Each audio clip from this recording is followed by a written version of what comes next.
Bakit Papa o Pope ang tawag ng mga Katoliko sa pinuno ng simbahan? May batayan ba ito sa Biblia?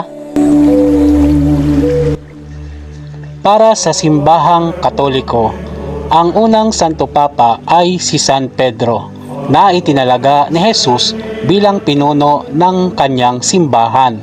Sinabi ni Jesus kay Pedro, "Ibibigay ko sa iyo ang mga susi ng langit," na mababasa sa Mateo Kabanata 16, ang talata ay 19.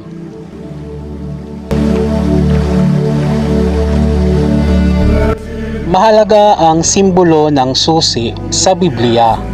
Ito ay tanda ng kapangyarihan at otoridad na ipinagkaloob ng Diyos sa isang katiwala o pinuno. Makikita ang kahilintulad na pangyayari sa lumang tipan. Siya ang magiging ama ng mga taga-Jerusalem at ng mga taga-Hoda.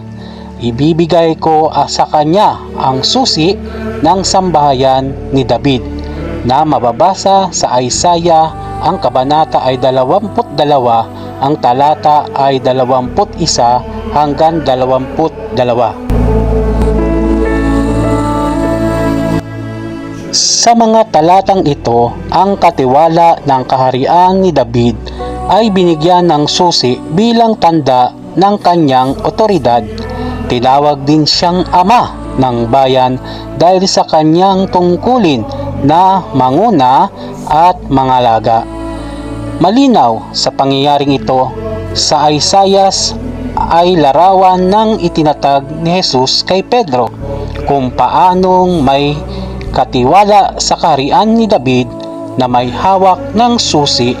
Gayon din si San Pedro ay binigyan ni Kristo ng mga susi ng kaharian ng langit upang pangunahan ang simbahan.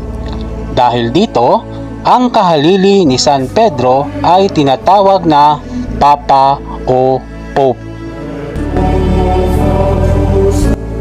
Ang salitang Pope ay mula sa salitang Griego na papas na nangangahulugang ama. Hindi ito nangangahulugan siya ay kapalit ng Diyos Ama, kundi siya ay kinikilalang espiritual na ama na mga nananampalataya at tagapaglingkod ng simbahan.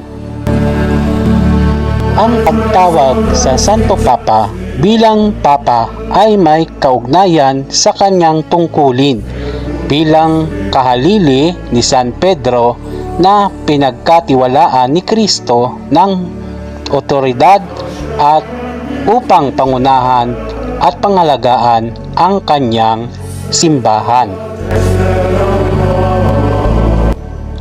Pro Deo et Ecclesia.